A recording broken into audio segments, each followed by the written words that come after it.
buenas tardes. Estamos ya en el tiempo de entrevista aquí en Canarias al Día, en Mírame Televisión, en un día muy importante porque arranca la campaña electoral de cara al próximo 23 de julio. Pero nosotros hoy lo que vamos a hacer es balance de la última legislatura en la Cámara Alta, en el Senado, y la vamos a hacer con un senador además nombrado por el Parlamento de Canarias en representación de la comunidad autónoma, como es Santiago Pérez, un histórico del Partido Socialista que además ha estado durante 4 legislaturas en el Senado. Y hoy queremos hacer balance de él, de lo que ha sido estos últimos años y sobre todo de lo que puede ocurrir a partir del 23 de julio. Santiago Pérez, muy buenas noches, gracias por acompañarnos. Buenas noches y muchas gracias por invitarme, muchas gracias. La verdad es que hay varios asuntos que me gustaría abordar en esta entrevista, pero ha sido una legislatura muy intensa, también para usted obviamente. Lo bueno es que hemos entrado en una época de transparencia en la que uno puede entrar a la web del Senado y ver en qué ha participado cada representante de la Cámara Alta. Y, por ejemplo, en su caso, usted ha presentado más de 50 preguntas con respuesta escrita, ha intervenido en 3 proyectos de ley, en 2 proposiciones de ley, en 8 mociones, y le hemos visto subirse muchas veces a la tribuna del Senado. Hay un debate también, Santiago, que dice que los senadores y diputados de los partidos nacionales, del PSOE, del Partido Popular, no piensan en Canarias. Me gustaría empezar esta entrevista preguntándole ¿dónde cree que ha sido usted útil para Canarias en estos 2 últimos años en el Senado? ¿Dónde ha considerado que su actuación ha beneficiado a los intereses de Canarias? Bueno, tengo que decir que solo he participado la segunda mitad de la legislatura. ¿Sí? Yo fui senador durante 3 legislaturas, además tuve el honor de ser el senador más votado de la isla de Tenerife en 2 ocasiones muy difíciles para el Partido Socialista, las elecciones del año 93 y las del 96. En las del 96 ganó el Partido Popular, pero los socialistas tinerfeños ganamos en nuestra isla y yo tuve el honor de ser el senador más votado. Pero llevaba más de 20 años sin estar en el Senado. Agradezco al Partido Socialista y al Parlamento de Canarias mi designación como senador autonómico y he intervenido en temas de especial relevancia para el archipiélago. Por ejemplo, ante la Comisión Mixta del Defensor del Pueblo, Comisión Mixta Congreso-Senado, intervine en un debate que hubo sobre el evento migratorio, sobre la crisis migratoria de finales del año 2020. E intervine para poner en valor las actuaciones del Gobierno de España y para ponerle coto a la utilización del fenómeno migratorio que estaban haciendo a la limón Fernando Clavijo y un senador del Partido Popular de Gran Canaria, Sergio Ramos, con, en mi opinión, claros tintes xenófobos. El pueblo canario es un pueblo que en su historia está fraguada, labrada de episodios migratorios. Emigrábamos nosotros y emigrábamos para huir de la pobreza y de la desigualdad social de estas islas. Mi madre tenía 11 hermanos. Su padre fue migrante a Cuba desde los 14 años y vino siendo un hombre casi de 40. Y de los 11 hermanos de mi madre, 6 en unas épocas o en otras estuvieron emigrados en Venezuela y 4 descansan ya para siempre en tierra venezolana. Entonces, un fenómeno migratorio, los canarios tenemos que hacer honor a nuestra condición histórica, a nuestra identidad. Eso es identidad canaria. Y yo he visto durante aquel evento migratorio reacciones que apuntaban claramente a la xenofobia. Como por ejemplo, cuando la alcaldesa de Mogán le abrió un expediente a los hoteles en los que transitoriamente se había alojado a los inmigrantes para sacarlos del hacinamiento de Arguineguín. O en La Laguna, Coalición Canaria repartiendo un panfleto en el que decía, hombre, a los canarios les gustaría poder disfrutar de un hotel como el que están ahora, los que están ahora acogiendo a los migrantes africanos. Pero sobre todo, durante una década el Gobierno de España conservador desmanteló las instalaciones que había en Canarias para la acogida transitoria de emigrantes e interrumpió los planes África. Los planes África son la gran herramienta de contribución de España al desarrollo de esos países, a la mejora de sus condiciones de vida y son evidentemente un instrumento diplomático para utilizarlo en los países de origen. Yo me acuerdo oír a Oramas decir que iba a convertirse Canarias en la nueva Lesbos, asustando a la gente, cuando los migrantes vinieron y discretamente fueron paulatinamente, digamos, trasladados a la península, y eso a pesar de que la Unión Europea está teniendo serios problemas para un reparto equitativo de los migrantes. Y los países que están en primera línea mediterránea, zona migratoria, han reclamado, entre ellos España e Italia, han reclamado solidaridad. a Europa, la misma que los canarios tenemos que reclamar al resto de los territorios de nuestro país. Es un asunto interesante, lo digo porque es que hoy además ha sido noticia que hoy hemos conocido que cerca de 800 personas han fallecido en la ruta canaria. Es la ruta más peligrosa de todas las que tienen como llegada o como destino el continente europeo. En lo que va de año, casi 800 personas. Claro, esto al final demuestra que esto sigue siendo un drama, que es un fenómeno que al final tiene diferentes fases, pero que nunca parece terminar. Y es cierto que es verdad que durante los gobiernos del Partido Popular se desmantelaron pues todas esas instalaciones, o gran parte de las instalaciones que durante mucho tiempo funcionaron a raíz de la crisis de 2007, pero también es verdad que hemos vivido imágenes dantescas y que yo creo que no son dignas de un Estado de Derecho, como por ejemplo la hacinación de migrantes en el muelle de Arguinaguín, aquellas imágenes que yo creo que recorrieron el país. ¿Usted está de acuerdo con la política migratoria de España? ¿Es la mejor política para los migrantes? Vamos a ver, España tiene que desenvolverse en materia migratoria en el contexto de la Unión Europea, porque es una de las políticas comunes. En la Unión Europea está habiendo problemas serios de solidaridad entre países, y eso coloca a los que están en primera frontera, los países frontline, los coloca en una posición muy incómoda. España, Grecia, Italia. Sí, y muy complicada. Yo creo que el Gobierno de España ha intentado, primero, afrontar este asunto en origen, reactivando desde 2018 los planes África. Segundo, por lo que se refiere al archipiélago, pues, digamos, recuperando instalaciones de acogida que habían sido desmanteladas con pleno silencio y complicidad de los gobiernos de Canarias liderados por Coalición Canaria, en particular por el señor Clavijo. Plena complicidad. Claro, vino un fenómeno migratorio y nos desbordó. Y a partir de ahí, intentos de manipulación. El balance de la política migratoria del Gobierno de España, yo creo que en lo fundamental está bien orientado y es acertado. Y ha consistido en un esfuerzo importante para afrontar, insisto, con criterio humanitario y frente a un fenómeno que desborda claramente las competencias y la capacidad de un país, un tema que debiera ser afrontado por la Unión Europea, en el que España está haciendo un gran esfuerzo para que en Europa se implante un criterio de solidaridad. Se cuenta que hay incluso fronteras que han sido cerradas. Y claro, esto es un elemento de insolidaridad de una Europa que se está construyendo trabajosamente y que siempre cada uno de los países tiene que afrontar estos fenómenos con tics como los que hemos vivido aquí en Canarias, de utilizar el fenómeno migratorio para alentar actitudes xenófobas y sobre todo para sembrar miedo entre la gente.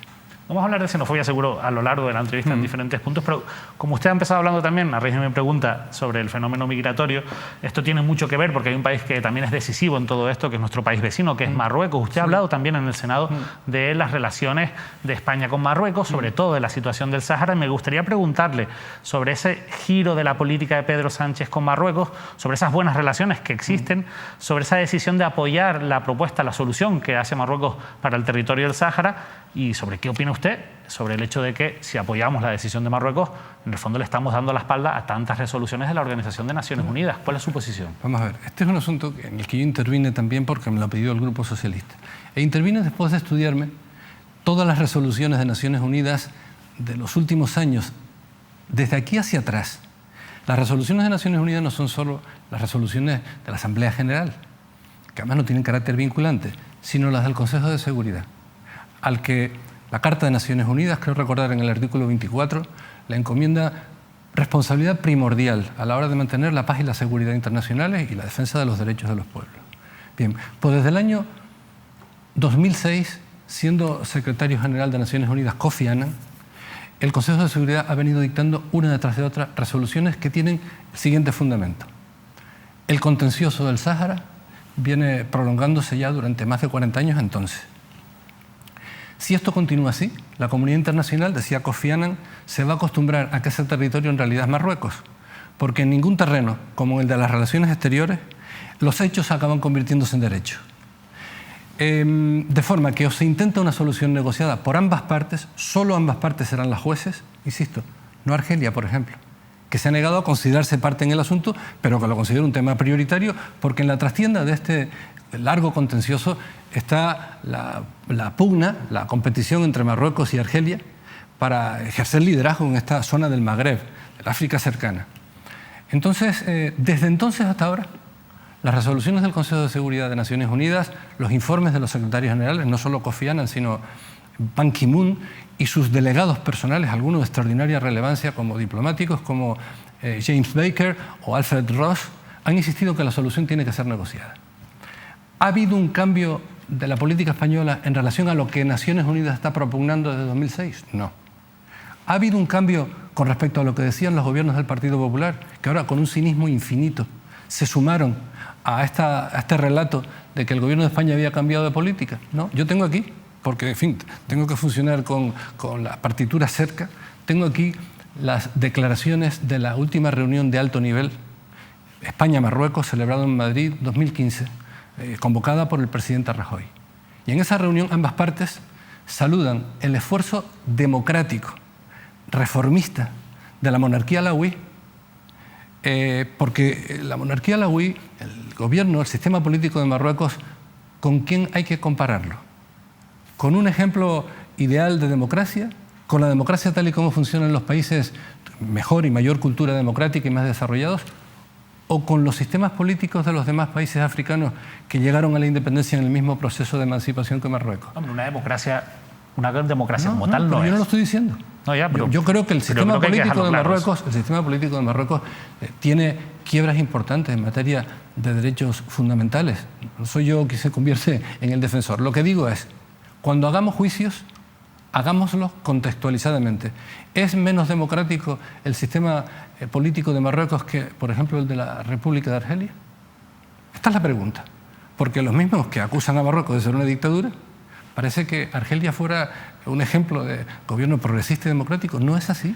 Pero ya no se trata, yo creo, de posicionarse, que al final es verdad, que es lo que buscan estos países entre Marruecos o Argelia, sino usted hablaba de, bueno, al final la tendencia de la ONU en sus últimas resoluciones es, oye, vamos a buscar una solución consensuada. Sí, pero lo que ha hecho, perdona, Santiago, lo que ha hecho Pedro Sánchez es apoyar la propuesta de Marruecos, que no es precisamente una propuesta consensuada, es la que quiere imponerle Marruecos al Sáhara. No. Lo que ha dicho el gobierno de España es que es solvente la propuesta de Marruecos de iniciar un camino autonómico.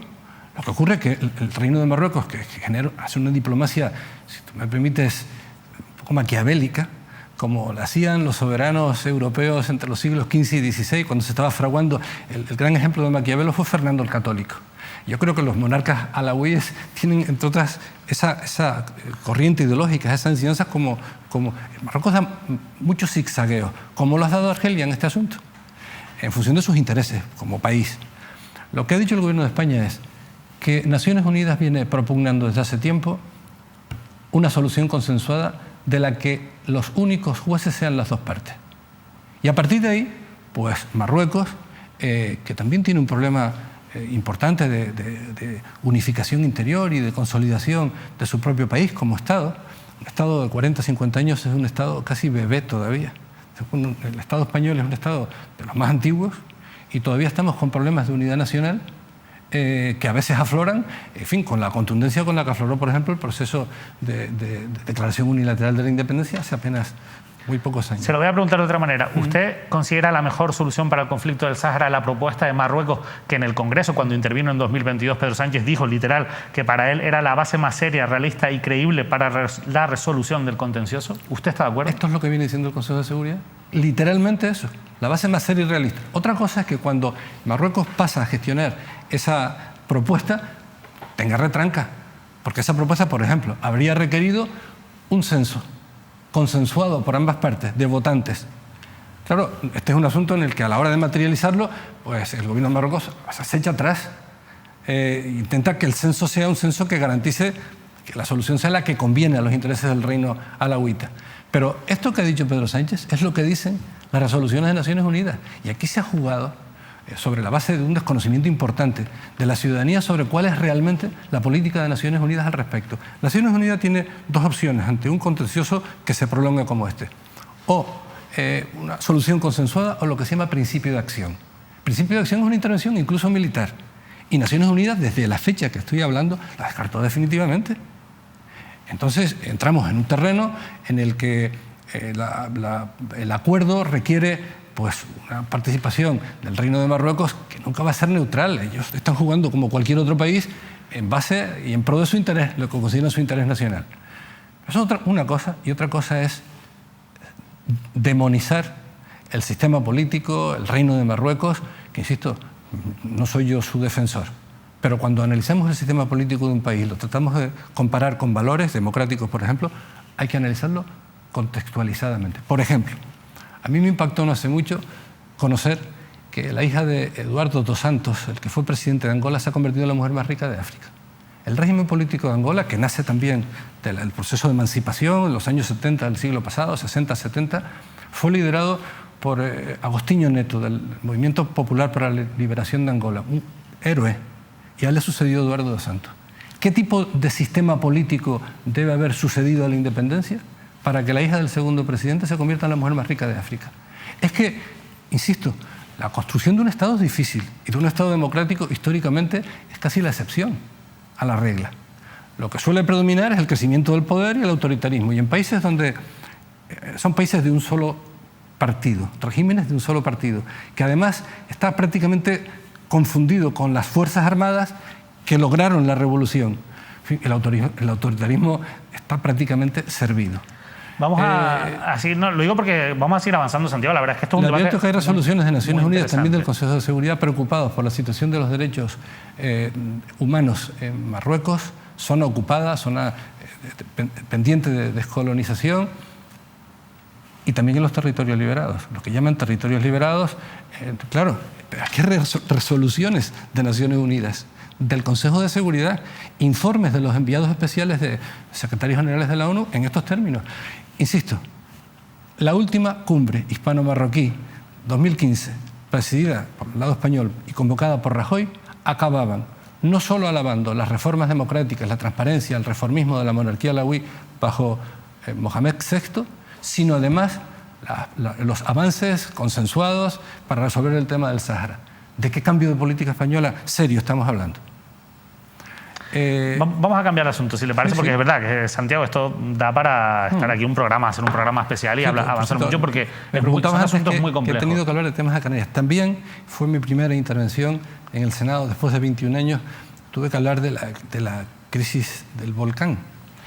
Mira, es uno de los asuntos por los que quería preguntarle, porque lo cierto es que, a pesar de que desde el gobierno central se han puesto en marcha muchas líneas y muchas ayudas, y que es verdad que esas ayudas han llegado, lo cierto es que la percepción que existe en la isla de La Palma es de que ha habido un fracaso por parte de las administraciones, de que se han sentido abandonados, de que el marco legislativo tampoco les ha ayudado, y eso al final se ha reflejado en las elecciones del pasado 28 de mayo con un castigo en las urnas a los partidos que gobernaban a nivel nacional como el PSOE, pero también a nivel local como el Partido Popular, y esto ha permitido pues una explosión electoral de Coalición Canaria. Yo vi desde los primeros compases... ¿Qué ha fallado en ese sentido, entonces? Pues, no lo sé. En fin, yo creo que el esfuerzo del Gobierno de España ha sido palpable. El esfuerzo de presencia, el esfuerzo económico, los presupuestos que ya se habían gastado cuando yo intervine estaban por encima de los 500 millones de euros, ya invertidos explícitamente. Hubo además un ejemplo de colaboración institucional entre el Gobierno de España, el de Canarias y el Cabildo Insular de La Palma, y desde el principio hubo gente que estaba sembrando mensajes para generar frustración y luego cabalgar sobre la frustración. Yo lo planteé en el Senado. Dije que era mi primera intervención después de 21 años y era el tema del que nunca me habría gustado tener que hablar, la erupción de un volcán en nuestras islas. Estaban, por ejemplo, planteando que las propiedades que fueron destruidas por las coladas fueran indemnizadas a precios de mercado. Eso es ilegal. Eso es lo que plantea la ley de volcanes para la que se está recogiendo firmas, que es una iniciativa legislativa popular público, que se quiere llevar al Parlamento. Es dinero público y al final la indemnización es una obligación de quien genera un daño. Es que pareciera que el volcán lo activó el Gobierno de España. Estas cosas, si uno quiere, en un asunto de estos, sembrar miedo, alentar esperanzas que luego no van a verse íntegramente atendidas, incluso hasta por razones legales, lo puede hacer. Y luego cabalgar sobre la frustración. Le puedo poner un ejemplo. En El Hierro hubo hace una década una erupción, que cuando empezó submarina, aquello podía ser dramático. Todavía está la población del Hierro esperando al señor Rajoy, Rajoy, a que vaya por allí, porque no fue ni una sola vez el presidente del Gobierno de España. Aquello luego tuvo la evolución que tuvo, pero cuando afloró el volcán, la situación en las islas era de temor, de pánico. El presidente del Gobierno de España no fue ni una sola vez. Yo creo que el Gobierno de España ha hecho un gran esfuerzo, además en un marco de colaboración institucional que hace que el Estado de las autonomías dé lo mejor de sí. Y en fin, yo creo que el tiempo también y la perspectiva irá poniendo las cosas en su sitio. Hablando de tiempo y de perspectiva, hay una cuestión en la que usted fue muy incisivo, ha participado, que es la Ley de Memoria Democrática aprobada en el Senado. Y lo cierto es que me gustaría preguntarle por esa Ley de Memoria Democrática, cuál es su opinión, porque hemos escuchado al propio Feijóo, candidato del Partido Popular a las elecciones generales, decir que si llega a gobernar va a derogar la Ley de Memoria Democrática. En su momento, no solo el Partido Popular, también Vox y Ciudadanos votaron en contra de esta ley. Recuerdo que Esquerra Republicana de Cataluña llegó a decir que era insuficiente, pero lo que más me llamó la atención en su momento fue lo que dijo el presidente de la Asociación para la Recuperación de Memoria Histórica, que aseguraba que carecía de medidas reales, que era algo más teórico que práctico. Quería preguntarle por esta ley. Vamos a ver, a mí no me sorprendió y tuve que hablar mirando para ellos en el Senado que el Partido Popular, Vox y Ciudadanos, lo que quedaba de Ciudadanos, votaran en contra. Porque en realidad Partido Popular y Vox en buena medida son herederos del franquismo. Yo dije en la tribuna, hagamos un ejercicio de imaginación legislativa de qué quedaría de esta ley si se aprobaran las enmiendas que presentó el PP. La ley se acabaría convirtiendo en una ley de exaltación de la magnificencia del franquismo. Mire, esta ley obedece a mandatos de Naciones Unidas y a resoluciones muy importantes del Consejo de Europa. Yo, digamos, me refería a una muy importante, diciendo que Europa tiene que examinar los trágicos acontecimientos del siglo XX para, sobre bases de verdad y de reparación de las víctimas, sentar la convivencia de futuro sobre bases de convivencia, porque los derechos de las víctimas son derechos humanos. Y esto básicamente es lo que pretende la Ley de Memoria Democrática. El PP está muy pegado a Vox y se pasan diciendo el día, hablando de Bildu como los herederos de ETA, y la pregunta que uno tiene que hacer es, ¿y del franquismo no hay herederos? Son ellos. Y el franquismo, además de ser una dictadura, fue un sistema político que practicó desde el principio hasta el final el terrorismo de Estado. Y yo creo que si hay algo más abominable, y mira que es abominable, el terrorismo, que el terrorismo es el terrorismo de Estado. Porque la agresión le viene a la ciudadanía de donde espera protección. La razón de ser del Estado, en su origen, en su legitimidad, en su derecho a exigir obediencia, es porque garantiza seguridad, derechos, etc. Y yo me vi en la Ley de Memoria Democrática envuelto en una especie de ofensiva de la derecha que ahora en España presenta su peor versión. El franquismo, además de todo, creó un sistema social, una sociedad española mediocre, gris, en la que se nos imponían las convicciones morales y además se sabía que en la trastienda había todo un clima de cinismo y de hipocresía. Y la democracia alumbró un nuevo tipo de sociedad, creativa, libre, en la que se han podido desplegar derechos sociales para afrontar la principal lacra de la historia de nuestro país, las desigualdades. Lo que impidió en la historia de España asentar sistemas de convivencia democrática fueron las grandes desigualdades que corroían la sociedad española. Porque en una sociedad con tantas injusticias, resolver los problemas mediante el diálogo es casi imposible. Esto no lo digo yo, lo dijo prácticamente Aristóteles desde 5 siglos antes de que empezara nuestra era. La democracia es incompatible, y mira que ellos hablaban de la democracia refiriéndose a las ciudades-estado griegas. La democracia no es posible en una sociedad donde las diferencias de riqueza sean demasiado abismales. Y esto es lo que ha caracterizado, lamentablemente, buena parte de la historia de nuestro país. Y que la democracia ha intentado afrontar, porque el pacto que dio a luz a la Constitución española no fue solo un pacto para restablecer la monarquía, que también, y proteger la unidad de España, que también fue un pacto para recuperar las libertades, desarrollarlas y construir el Estado social. Y el Estado social impone a los poderes públicos el deber de remover todos los obstáculos que dificultan que la igualdad entre las personas y los grupos que integran sean reales y efectivas. Artículo 9.2 de la Constitución española. Parece que para la derecha la Constitución española, de la que se han intentado cínicamente apropiarse, es solo monarquía y unidad de España. Es mucho más. También es reconocimiento de la pluralidad, del autogobierno de los territorios y de la solidaridad entre todos ellos.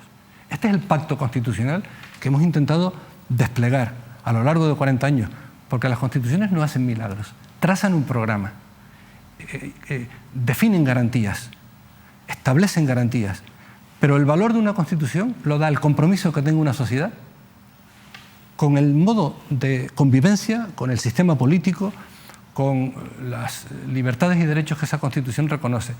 Te voy a poner un ejemplo. Yo creo que soy de las pocas personas que quedan en activo en la vida institucional que fue encausado por el Tribunal de Orden Público franquista. Y fue encausado por propaganda ilegal y asociación ilícita. Además tenía responsabilidad dentro de la asociación ilegal, el partido ilegal del que yo formaba parte. Tenía 20 años. Fui encausado por un tribunal especial, cuyos jueces eran los esbirros más despiadados de la dictadura, por hechos que hoy son derechos fundamentales. Este es el cambio de la sociedad española. Y cuando nos afrontamos un proceso electoral en el que pueden incorporarse al gobierno, yo estoy seguro de que no va a ocurrir, pero podrían incorporarse al gobierno partidos que se identifican, que han sido incapaces de condenar el régimen franquista. Porque en aquel debate hablamos de la guerra civil, y en la guerra civil hubo atrocidades de bando y bando. Yo estoy convencido, y lo dije, es mi opinión, que una de las atrocidades las que cometían los generales alzados, además se aplicaban con disciplina militar. Y el gobierno de la República colapsó con el alzamiento. Y los diferentes gobiernos, en su debilidad, intentaron restablecer la legalidad, pero hubo atrocidades de bando y bando. Pero es que después de la República vino la dictadura. Y la dictadura se propuso exterminar a media España. Y practicó el terrorismo de Estado desde el principio hasta el final del régimen político del general Franco. Pero entonces, ¿qué nos falta para tener esa madurez y poder afrontar un debate, como se ha ocurrido en otros países donde ha habido dictadura, de cara a poder tener una memoria democrática, una memoria histórica que evidentemente consolide porque hay una parte el respeto a las víctimas? Una importante parte de la sociedad española y una parte importante de sectores muy influyentes que en el fondo se siguen identificándose con lo que fue la dictadura y que les habría gustado que la desembocadura de la dictadura fuera un régimen en el que, bajo la apariencia de democracia, ellos controlaran el poder, que es lo que, desde que se recuperaron y lograron un instrumento importante de actuación en la democracia, Partido Popular, de vez en cuando vuelve a aflorar. Es decir, sectores importantes que apoyaron la dictadura del general Franco y se beneficiaron de ella, porque aquel no fue el régimen de una sola persona. A estos sectores, la muerte del general Franco y el inicio de la transición les cogió desconcertados. Ocurrió lo mismo que con el advenimiento de la Segunda República, hasta que se reagruparon y pasaron a actuar en democracia después de la crisis de Unión de Centro Democrático, que fue el gran partido de la transición, plural, en fin. Entonces, yo creo que cada vez es más visible algo que ocurría en la Segunda República, que es que aceptan la democracia cuando gobiernan, influyen directamente en el gobierno y cuando no, a desestabilizar. Yo en esta legislatura me he quedado impactado de cómo han intentado deslegitimar al gobierno de España, liderado por quien ganó las elecciones, y que ha logrado sacar adelante su programa legislativo, los presupuestos, con un norte claro, con aciertos y errores, como cualquier gobierno. Lo han estado intentando deslegitimar desde el primer día, diciendo que Pedro Sánchez se aferra para estar en la Moncloa. ¿A qué no estará dispuesto Pedro Sánchez? Es que es su deber, habiendo liderado el partido que ganó las elecciones, ir a la investidura y conseguir los apoyos. Y digo algo, la pregunta no es, y se lo he dicho a los senadores del PP mirándoles a la cara, la pregunta no es hasta dónde está dispuesto Pedro Sánchez para continuar en la Moncloa, sino hasta dónde están dispuestos para recuperar el poder y luego para conservarlo si lo recuperaran. Porque lo que ha ocurrido en estos años es que ha sido prácticamente imposible valorar. Pero es posible que, ante ese posible escenario, que está ahí evidentemente en las encuestas, realmente la situación está muy igualada. Yo no me atrevería a decir qué va a pasar el 23 de julio, pero sí que es verdad que hay una posibilidad real de que haya un gobierno de Partido Popular y Vox. En los programas electorales de ambos partidos, sobre todo en el de Vox, hay constantes menciones a acabar con derechos que están consolidados y que incluso emanan de nuestra Constitución, aunque se hayan desarrollado a través de diferentes leyes. Por ejemplo, derechos que afectan a las mujeres, derechos que afectan a las minorías. ¿Realmente hay capacidad para que un gobierno de estas características acabe con esos pilares de nuestro Estado de Derecho, con esos pilares que están en la Constitución? ¿O esto realmente son cuestiones que buscan tocar el corazón o buscar los sentimientos de las personas, pero que cuando lleguen a gobernar no van a ser capaces de hacer la mitad de las cosas que proponen? Yo creo que sobre este asunto lo mejor es mirar la historia y no hacer especulaciones. La democracia es un sistema cuya debilidad es al mismo tiempo su fortaleza. La democracia es un sistema tolerante y puede permitir que actúen, por ejemplo en la democracia española, partidos de una clara ideología autoritaria. Destruir la democracia por dentro no es la primera vez que ocurre, porque, insisto, el sistema nuestro es un sistema con muchos órganos, algunos de los cuales garantizan la legalidad de la acción del gobierno, por ejemplo el Tribunal Constitucional, órganos como el Consejo General del Poder Judicial, que nada menos nombran los jueces de los principales tribunales de nuestro país, y que ha estado bloqueado durante estos 4 años por el Partido Popular, para que los jueces que nombraron cuando tenían mayoría en las Cortes Generales, en el Congreso, mayoría del Partido Popular, los integrantes del Consejo General del Poder Judicial se perpetuaran, cuando la Constitución dice que todos los poderes del Estado, también el que gobierna el Poder Judicial, emanan de la soberanía popular. Y la soberanía popular se encarna a través de las elecciones en el Congreso. ¿Qué ha hecho el Partido Popular? Intentar seguir controlando el órgano de gobierno de los jueces, que siguió efectuando nombramientos después de vencido su mandato.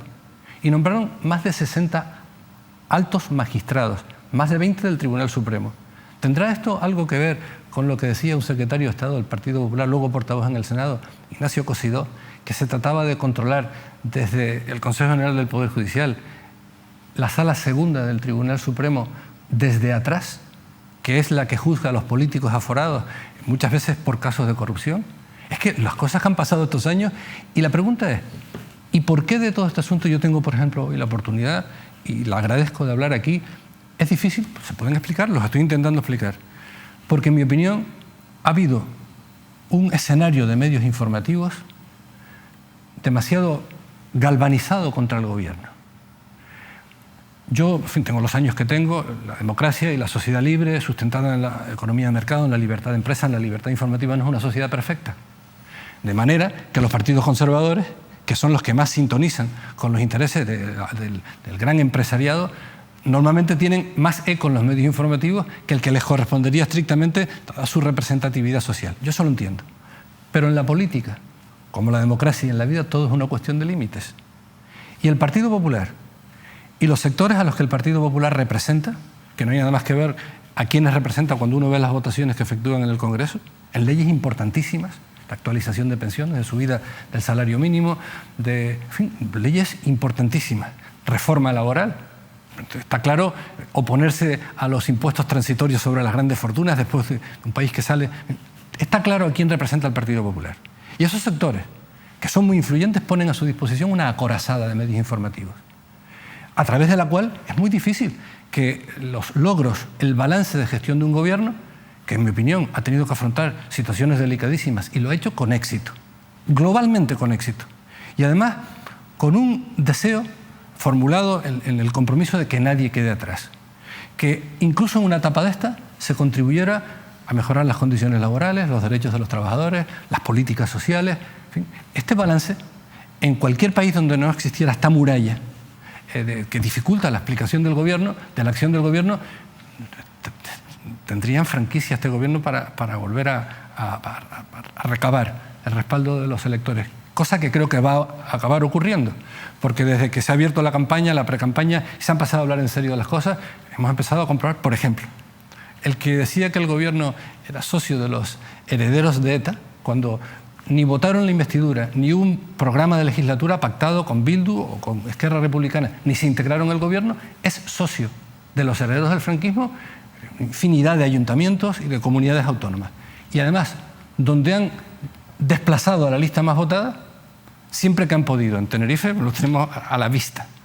Entonces, ¿qué forma es esta cínica de dirigirse a la ciudadanía? Yo lo que le pido a Feijóo es simplemente un poco de respeto a la inteligencia de los españoles, de la ciudadanía de nuestro país, y que entonces no esté hablando de que va a pedir que en el Congreso se respete a la lista más votada, que es curarse en salud, cuando a lo largo y ancho de la geografía española y de sus instituciones territoriales, sus secuaces, sus seguidores, han hecho lo que hacían los mambises en la guerra de la independencia de Cuba. Que va a llamar a todos los varones del PSOE que pueda para que apoyen esta... Bien. Y algunas voces dentro del PSOE el Partido Popular, lo apoyan. El Partido Popular no ha hecho eso nunca, cuando le ha tocado. Pudo haberlo hecho en 2019, pero no lo hizo. Ni lo hizo, ni ha apoyado al gobierno en sus principales propuestas legislativas, algunas de indudable interés público.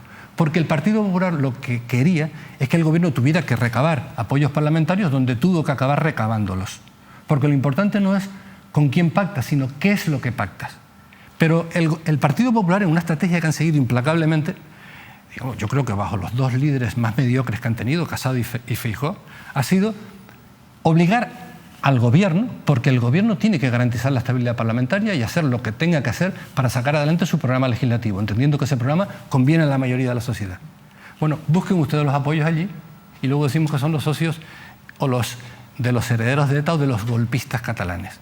Pero quien es socio de verdad, participando en gobiernos, concediéndoles la presidencia de instituciones tan importantes como los parlamentos, las asambleas legislativas de las comunidades autónomas, es PP y Vox. Y eso no hay quien se lo salte. Y cuando, por ejemplo, en las Cortes Generales han coincidido en las votaciones el Partido Popular y Esquerra Republicana o Bildu, por ejemplo, oponiéndose, aunque por razones distintas, a la aprobación de la reforma laboral, ¿qué eran entonces? ¿Socios o coleguitas? Porque cada vez que esos grupos apoyaban las propuestas legislativas del gobierno, sin formar parte del gobierno ni tener siquiera pactado un programa de legislatura, eran socios de Sánchez.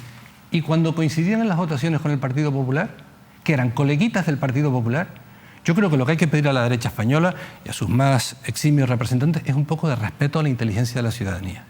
Pero llevamos ya más de 36 minutos de entrevista, nos tenemos que despedir. Es una pena, el tiempo en televisión pasa volando. La verdad es que hay muchos asuntos que incluso todavía me hubiera gustado más profundizar en ellos. Pero una rapidita antes de irnos, porque lo cierto es que yo, viendo su despedida en la Cámara Alta, en el Senado, me daba la sensación de que usted no cerraba del todo la puerta a volver al Senado. Y yo le quiero preguntar, ¿cabe esa posibilidad? ¿Cabe la posibilidad de que, por ejemplo, el Partido Socialista le vuelva a designar como senador por la comunidad autónoma y que usted lo acepte? Vamos a ver. ¿Cabe la posibilidad? Cabe. Que yo lo acepte, desde luego, porque es un honor. La dirección del grupo parlamentario, por lo demás, por unos caminos o por otros, me ha comentado que les gustaría que estuviera en la Cámara, porque me han pedido que intervenga en asuntos muy complejos. No estoy hablando de la ley de memoria democrática, que lo fue. Estoy hablando del debate sobre el cambio en la forma de elección del Consejo General del Poder Judicial, que es un tema de primerísimo nivel, y la modificación del Código Penal para abolir el delito de sedición. Me lo pidieron 24 horas antes del Pleno y el que cerró el debate en Cortes Generales fui yo. Entonces la posibilidad existe. Yo en todo caso, y si el Partido Socialista decidiera volverme a designar después de haber estado media legislatura, yo lo aceptaré. Yo reconozco que en estos momentos, y a lo mejor no está bien decirlo, ya no tengo la fuerza que tenía cuando tenía 40 años. Pero dicho esto, que es un reconocimiento, también creo poder decir y demostrar que probablemente desde el punto de vista de mi experiencia, de mis conocimientos y de momento, digamos, vital o intelectual, probablemente sí estoy en el mejor momento. Digo una cosa, digo la otra, porque podía callarme lo primero y hablar de lo segundo. Pero estas cosas no es cuestión solo de decirlas, sino de demostrarlas. Yo creo que en estos 2 años intensísimos, durísimos, yo viví del 93 al 96 siendo secretario general de los socialistas del Senado, 114 senadores, el secretario general era yo, y me reunía todos los lunes en Moncloa 5 personas. Alfredo Pérez Rubalcaba, Carlos Solchaga, luego Joaquín Almunia, Jesús Caldera, secretario de Estado Enrique Guerrero y yo, para analizar la semana. La ofensiva de Aznar para acabar ganando las elecciones del 96, que por cierto las ganó, pero ganamos los socialistas en Tenerife, no puedo no decirlo. Comparado con lo que he vivido estos 2 últimos años, aquello es el juego de las casitas, créame. Cuando yo veo a Feijóo reprochándole al presidente del gobierno que sea el socio de Bildu, herederos de ETA, y veo al lado de él a Javier Maroto, que siendo alcalde de Vitoria, pactó con Bildu sus presupuestos y dijo además que no le temblaban los pies y que ojalá cundiera el ejemplo. Y que en Bildu había muchas personas, afirmaciones taxativas, las pueden mirar en hemerotecas, que en Bildu habían buscado la paz desde el primer momento, la paz entre los vascos y la sociedad española. Entonces digo, pero ¿hasta dónde va a llegar el cinismo? Y que esto al final no se refleja en los medios informativos. O sea, estaba hablando al lado de Maroto, y Maroto como si hubiera llegado ayer de la guardería infantil. Es que la democracia... Bueno, en cualquier caso, Santiago, lo cierto es que los medios informativos al final yo creo que se acaban reflejando todo. Lo que pasa es que en algunos se refleja con menor intensidad y otras cosas se reflejan con mayor intensidad. David, la democracia es incompatible con el uso de la mentira como arma cotidiana. Los humanos mentimos, pero la democracia es incompatible con el uso de la mentira todos los días, porque la democracia se sustenta en la formación de una opinión pública libre y por lo tanto se sustenta en un pluralismo informativo, no lo digo yo. Lo ha dicho el Tribunal Constitucional desde siempre. Lo que pasa es que la mentira es efectiva y sobre todo ha funcionado en muchas campañas electorales, no solo en España, sino en otros países. Pero incompatible con la democracia. Y la destrucción de la democracia trágica en la Europa de los años 30, 40 del siglo pasado se sustentó en la mentira. Santiago Pérez, de verdad, muchísimas gracias. Nos tenemos que despedirnos, vamos ya rápidamente, de verdad. Encantado y agradezco. Estaremos muy pendientes, lógicamente, si vuelve a ser senador, evidentemente, sí podremos preguntarle por cuestiones interesantes. A mí lo de no poder haber hablado, porque no hemos tenido tiempo, de la reforma del Código Penal, me queda esa espina porque creo que es importante que se explique muy bien, así que ojalá que tengamos otra ocasión para poder explicarlo. De verdad, Santiago Pérez, muchísimas gracias. Ustedes. Santiago Pérez ha sido senador en los 2 últimos años de esta última legislatura en la Cámara Alta. Nosotros hemos hecho repaso dentro del tiempo que tenemos a los asuntos más importantes. Son asuntos complejos, son asuntos difíciles, asuntos que requieren tiempo, pero bueno, hemos intentado preguntar por esas dudas que al final todos tenemos sobre estos grandes debates que se han planteado, en este caso en el Senado, y en que muchos ha participado pues, nuestro invitado de hoy, Santiago Pérez. Nos despedimos, le dejamos ya con la programación habitual. En unos minutos, recuerden, repaso de la actualidad con Óscar Martín, con un servidor, en Canarias al Día. No se lo pierdan.